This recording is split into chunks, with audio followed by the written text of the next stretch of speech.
السلام علیکم دوستانو، څنګه یې؟ امید لرم چې ښه به د کرکټ مینوالو ته ډیره مبارکي چې آی سی سی چیمپئن ټرافي 2025 اخر آی سی سی شیډول جاری کو. تاسو ته په دې سکرین باندې ښکاري آی سی سی بیګا د خپل پیج نه خپل د آی سی سی چې کوم پیج دی د هغې نه د چیمپئن ټرافي شیډول جاری کو. ډېرو ورځو نه په دې چیمپئن ټرافي باندې لانجې کونجې وې د پاکستان او د انډیا. اخر هم آی سی سی اعلان وکړو ټوله چیمپئن ټرافي چې دا په پاکستان کې ده، خو دغه د انډیا چې کومه لوبې دي هغه په دوبۍ کې دي. هغوی هماغه خپل مقصد کې کامیاب شو، د هغوی لوبې په دوبۍ کې دي. اوس خو لا دوستانو دا څه کوي، اوس د دوبۍ نه وی سریلانکا ته یې واړوئ، نو هلته یېرېږي ځکه چې د پاکستان په دوبۍ کې ډېر ښه ریکارډ دی. یوازې د پاکستان نه، د افغانستان هم ریکارډ په دوبۍ کې ډېر ښه دی. خو د افغانستان لوبې ټوله چیمپئن ټرافي چې ده هغه په پاکستان کې ده، او د پاکستان د لوبه یو په انډیا سره چې کومه ده نو هغه په دوبۍ کې ده.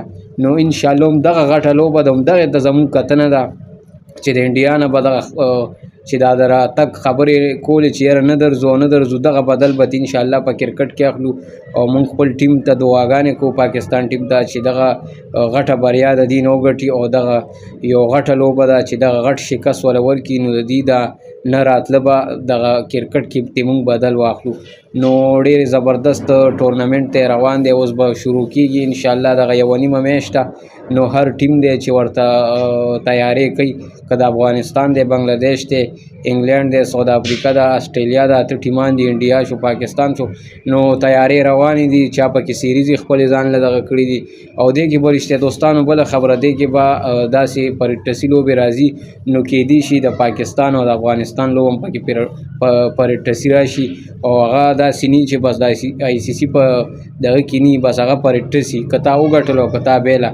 نو زه یم چې د افغانستان او پاکستان راشي، نو لوبه به نور هم خوندوره شي، لکه داسې وي چې انټرنیشنل وي.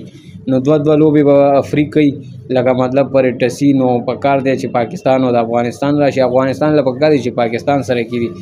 او بل دا چې چیمپئن ټرافي بس دغه یوه نیمه میاشت ده او بس پاکستان کې وي. بیا هم ټولو ملګرو ته وایو چې مبارکي انتظار دی، بس اوس د دې ورلډ کپ یوه نیمه میاشت ده. نو دغه د چیمپئن ټرافي شیډول چې بیګا اعلان شو، خو موږ خپله کار کیو او ما اوس ویل روزګار شو، نو مې راشه خپلو دوستانو سره په ویډیو جوړه کړو. نو د افغانستان چې کومې لوبې دي هغه خو په یو په لاهور کې، دوه کراچۍ کې دي، او دغسې د پاکستان یو په دوبۍ کې ده، باقي دوه په پاکستان کې دي. نو ښې زبردستې لوبې دي، نو انتظار به ورته کوو. او سبا چې کوم د افغانستان او د زیمبابوې یو تاریخي ټیسټ لوبه چالو کېږي ډېره موده بعد، نو ګورو به چې افغانستان به زیمبابوې ته په ټیسټ کې شکست ورکړي که نه، خو د باران امکانات پکې ډېر زیات دي. بل د پاکستان او د ساوت افریقې ټیسټ لوبه چالو کېږي به سبا غم 1 بجه.